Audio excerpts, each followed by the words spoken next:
안녕하세요. 걱정입니다. 한국은행은 4월달에 기준금리를 동결했는데 미 연준은 5월달에 베이비 스텝 0.25% 인상이 유력하답니다. 결국 그러면 한국과 미국의 기준금리 격차가 1.75% 벌어집니다. 아주 상식적으로 생각했을 때 미국은 3.5고 미국은 3.5고 한국이 5.25여야 정상인 거죠. 근데 지금은 반대의 상황이죠. 반대 상황. 사실상 투자자들이 어디에 돈을 두겠습니까? 이자를 3.5% 쳐주는데 두겠습니까? 5.25% 쳐주는데 두겠습니까? 단순히 계산해도 저처럼 뭘 잘 모르는 사람이 봐도 한국에 있는 돈들이 미국으로 빨려 들어간다는 건 되게 당연한 얘기입니다. 물론 한국 내부의 상황을 보면 한국은 절대로 금리를 올릴 만큼 상황이 좋지 못하죠. 이해가 됩니다. 그런데 한국만 사는 게 아니죠. 한국이 각종 물자들을 수입하지 않고 자체적으로 자급자족을 하는 나라면 금리 수준이 조금 달라도 버티겠죠. 근데 우리는 시시각각 수입해야 되고 수출해야 되는 완전 개방 경제죠. 그런 상황에서 금리가 낮다라는 건 미국보다 금리가 격차가 많이 벌어진다는 건 결국에 한국의 경제가 언제든지 뒤흔들릴 수 있다라는 이야기라는 겁니다. 이미 지금 현재 한국의 경제 상황은 최악의 최악을 거듭하고 있는데 한국과 미국의 기준금리 격차까지 더 벌어지면 한국에 어떤 재앙이 펼칠지 이거는 안 봐도 비디오라는 겁니다. 1997년 11월 달에 우리는 IMF 행을 겪었습니다. 그때 그전까지만 해도 별일 없는 것처럼 아무 일 없는 것처럼 사람들이 그렇게 느꼈지만 실제로는 1997년 1월부터 계속해서 문제가 터졌었습니다. 한보가 부도가 나고 이래저래 주요 기업들이 계속 무너졌었습니다. 어느 날 갑자기 하늘에 쑥 떨어진 게 아니라는 거죠. 지금도 마찬가지입니다. 지금 무역수지 적자가 13개월째 지속되고 있는데 2023년 하반기쯤 되면 무역수지 적자가 개선이 되냐? 아니죠. 하반기가 돼도 개선이 안 됩니다. 중국 리오퍼닝 어쩌고 얘기하면서 하반기에 괜찮아질 것처럼 얘기하는데 아닙니다. 하반기라고 나아질 리 없다라는 겁니다. 중국과 미국의 패권 경쟁이 갑자기 하반기가 되면 덜해진답니까? 아니죠. 중국은 중국대로 지금 사정이 꽤나 안 좋습니다. 중국 또한 부동산 거품 때문에 지금 난리죠. 그리고 미국이 중국 세리기를 연일 계속하다 보니까 좀 많이 궁지에 몰려있는 것 같습니다. 근데 중국이 궁지에 몰리니까 덩달아서 한국이 그동안에는 중국 뜯어먹고 살았는데 대중국 적자가 너무 심해지고 있죠. 더 이상 대중국 흑자를 누렸던 걸 이제 누리기 어렵다라고 경제부총리가 대놓고 얘기하고 있는 상황입니다. 어떻게 살려는 걸까요? 뭘로 대안을 찾아가지고 메꾸면 살 수 있을까요? 당장 쉽게 메꿀 게 있나요? 없죠.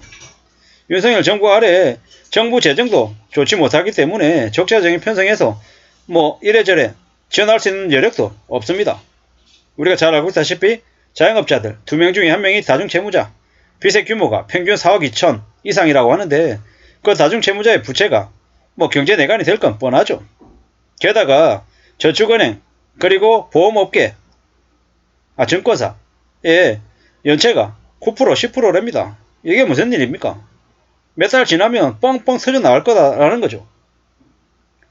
저축은행 새마을금고 예금자 보호되니까 문제없다 걱정하지 말라 이렇게 얘기한 놈들이 있습니다. 그딴 놈들의 얘기 절대 들어서는 안 됩니다. 왜입니까?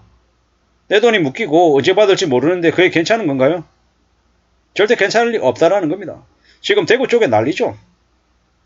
참 저는 개인적으로 대구에 국민의힘 관련한 그 정치인들을 다 쓸어야 된다고 생각합니다. 반대로 전라권에 있는 쪽에서는 민주당 정치인들 다 쓸어야 된다고 생각하고요. 교체해야 된다는 얘기죠.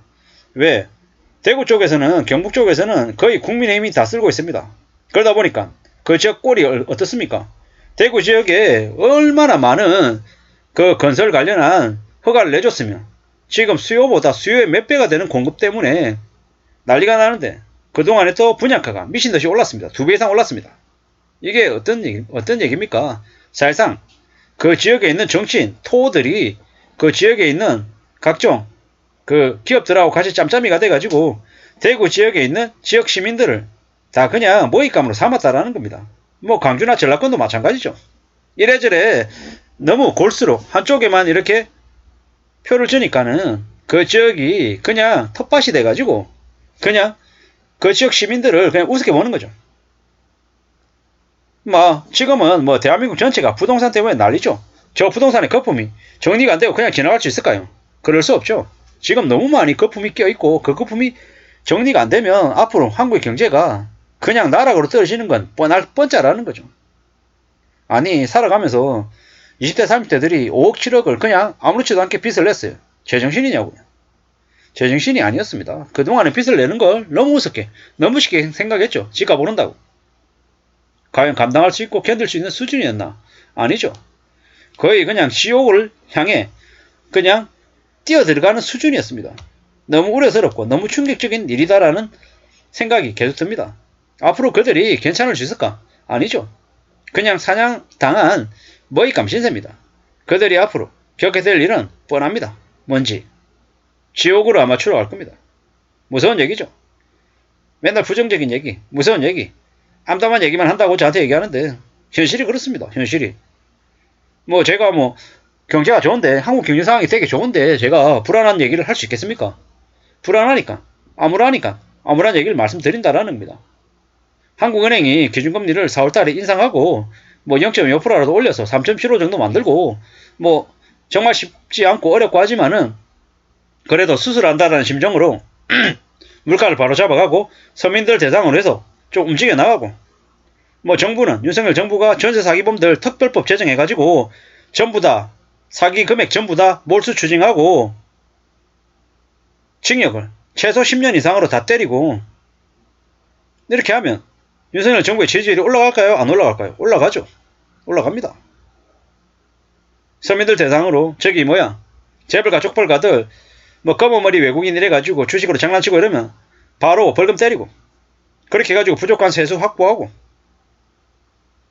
부동산 관련한 경제사범들 벌금 최소 10억 이상씩 5억 이상씩 해서 되게 과하게 매기고 사기금액 전체 토탈 해가지고 좀 심하다 싶을 정도로 벌금을 과하게 매기면 그리고 그 금액을 가지고 재원 만들어가지고 전세사기 피해본 사람들 좀 도와주고 이러면 윤석열 정부 아마 내년 총선 때 있잖아요. 150석이 아니라 200석도 다 몰 수 있을 거예요. 근데 지금 저렇게 개판짓 하고 맨날 술 처먹고 싸돌아다니고 일하지 않고 맨날 저질할만 하니까 이재명 때리기만 하니까 사람들이 어처구니 없어 하는 겁니다. 앞으로 좀 바뀌었으면 좋겠는 거죠. 앞으로 한국 경제가 더 우려스럽고 더 암담합니다. 물론 윤석열 정부 지금 다 윤석열 대통령이 국민의힘 정부가 다 그렇게 만들었다고 얘기할 수 없죠. 그런데 계속 문재인하고 민주당 때리기만 해가지고 해답이 안 나온다라는 거죠. 앞으로 좀 제대로 된 사람, 제대로 일하는 관료들 좀 내세워서 좀 대한민국 경제를 좀 제대로 좀 살렸으면 좋겠습니다.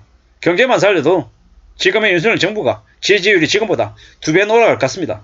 아무쪼록 재벌가 족벌가 있는 사람들 편이 아니라 조금이라도 서민들을 위해서 일하는 척이라도 해줬으면 좋겠습니다. 한국과 미국의 기준금리 격차가 더 벌어져서 한국의 물가가 더 요동치고 서민들의 삶이 더 악화될 것 같아 걱정입니다. 이상입니다.